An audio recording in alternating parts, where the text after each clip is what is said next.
मैं एक डॉक्टर हूँ। कई दिन पहले की बात है, जब मैं ड्यूटी पर थी तो एक खुदकुशी का इमरजेंसी केस आया। खुदकुशी करने वाली एक लड़की थी जिसका नाम उमा था, और मैंने अपने 8 साल के करियर और गुजरी जिंदगी में पहली बार इतनी खूबसूरत लड़की देखी थी। उमा बेहोशी की हालत में थी। उसको अस्पताल पहुंचाने वाले उसके माँ बाप थे। माँ बाप भी बेहतरीन पर्सनैलिटी के मालिक थे, लेकिन उस वक्त उनकी बेटी की हरकतों ने उन्हें दुखी कर दिया था। पता नहीं क्यों मुझे उस लड़की पर प्यार और उसके माँ बाप की बेबसी देखकर बहुत तरस आ रहा था। लड़की को ऑपरेशन थिएटर लाया गया। ऑपरेशन के बाद उसे वार्ड में स्थानांतरित कर दिया गया और उसके माँ बाप को बता दिया गया था कि अब उनकी बेटी खतरे से बाहर है। लड़की की हालत का पता चलते ही लड़की का पिता बाहर बैठे गरीबों में कुछ बांटने चला गया और लड़की की माँ को मैंने अपने ऑफिस में बुलवाया। लड़की की माँ ने जो कहानी सुनाई वो कुछ यूं थी। मेरी बेटी का नाम उमा है और उमा इंजीनियरिंग कर रही है। पढ़ाई के बाद सभी माँ बाप की तरह उमा के माँ बाप की भी ख्वाहिश थी कि वो अपने घर बार की हो जाए, इसलिए उन्होंने उमा से उसकी पसंद के बारे में पूछा तो उमा ने और लड़कियों की तरह ये फैसला भी अपने माँ बाप को दे दिया। उसके माँ बाप ने उमा के रिश्ते की बात चलाई तो उमा को देखने एक फैमिली आई। नाश्ते और बातचीत करने के बाद वो औरतें उमा के कमरे में चली गई। किसी ने उमा से चलकर दिखाने की फरमाइश की, किसी ने बोलने और किसी ने उमा के हाथ की चाय पीने की फरमाइश की। उसके बाद वो इजाजत लेकर चली गई, लेकिन लड़के वालों ने कुछ दिन बाद बिना कोई बात बताए ही रिश्ते से इनकार कर दिया। उमा को उस दिन जिंदगी में पहली बार रिजेक्ट किया गया था, मगर माँ बाप की तसल्ली ने उमा को हौसला दिया और एक बार फिर उमा को देखने के लिए एक और फैमिली आई। उन्होंने भी खाना खाने के बाद उमा के हाथ की चाय पीने की फरमाइश की और चाय के बाद इजाजत चाही।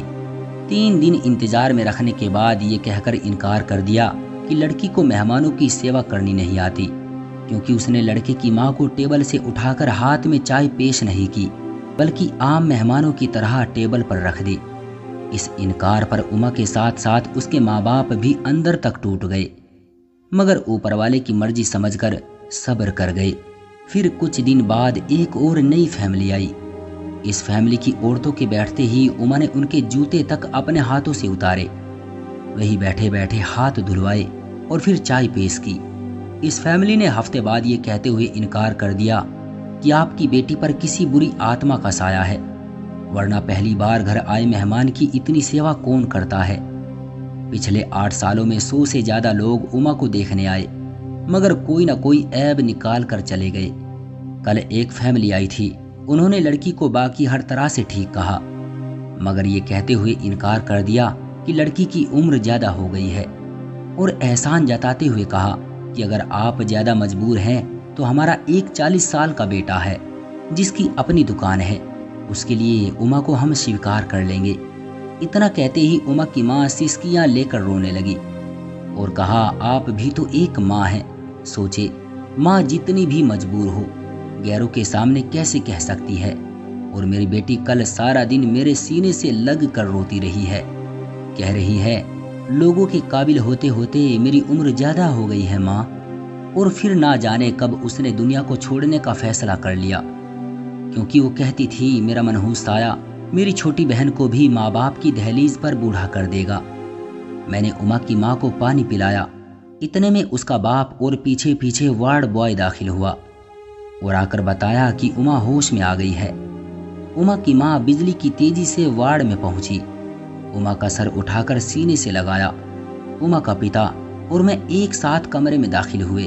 उमा माँ को छोड़कर अपने पिता के गले लग गई और सिसकते हुए कहा, पापा, बेटियां बोझ होती है ना पापा, आपने क्यों बचाया मुझे मरने देते। मेरा मनहूस साया इस घर से निकलेगा तो गुड़िया की शादी होगी, नहीं तो वो भी आपकी दहलीज पर पड़ी पड़ी बूढ़ी हो जाएगी। उमा का बाप चुपचाप आंसू बहा रहा था। जब मैंने हालात आउट ऑफ कंट्रोल होते देखे तो उमा को तसल्ली दी और एक इंजेक्शन दे दिया। फिर उमा के माँ बाप को लेकर ऑफिस में आ गई और उनकी बेटियों को अपने दोनों भाइयों के लिए मांग लिया। उमा के माँ बाप की आंखें अचानक आंसू बरसाने लगी, लेकिन इस बार आंसू खुशी के थे। मेरे दोनों भाई डॉक्टर हैं, मैंने उनको अपना फैसला सुना दिया है और वो स्वीकार भी कर चुके हैं। मैं आप लोगों से रिक्वेस्ट करती हूँ, आप शादी लड़की से कर रहे होते हैं, किसी परी से नहीं। किसी की बेटी को रिजेक्ट करने से पहले उसकी जगह अपनी बेटी को रख कर सोचें। मैं डॉक्टर होने की हैसियत से कहती हूँ, अगर ऐब देखकर रिजेक्ट करना हो तो लड़कियों से दुगनी तादाद में लड़के रिजेक्ट होंगे। आपके द्वारा निकाले गए ऐब और इनकार लड़कियों को मौत के मुंह में धकेल देते हैं। इसलिए मेरी सभी माँ बाप से गुजारिश है कि किसी की बेटी या बेटा रिजेक्ट करने से पहले अपने बेटे और बेटियों की अच्छाई और कमी पर भी ध्यान दे लिया करें। क्यों दोस्तों, सही कहा ना मैंने? कमेंट करके हमें ज़रूर बताएं। वीडियो को लाइक कर दीजिए और इसी तरह की कहानियाँ लगातार देखने के लिए चैनल को सब्सक्राइब करके घंटी को दबाकर ऑल पर सेट कर लीजिए, ताकि आने वाली वीडियो का नोटिफिकेशन आपके पास तुरंत पहुँचे। मैं मिलता हूँ आपसे अगली वीडियो में, तब तक के लिए धन्यवाद।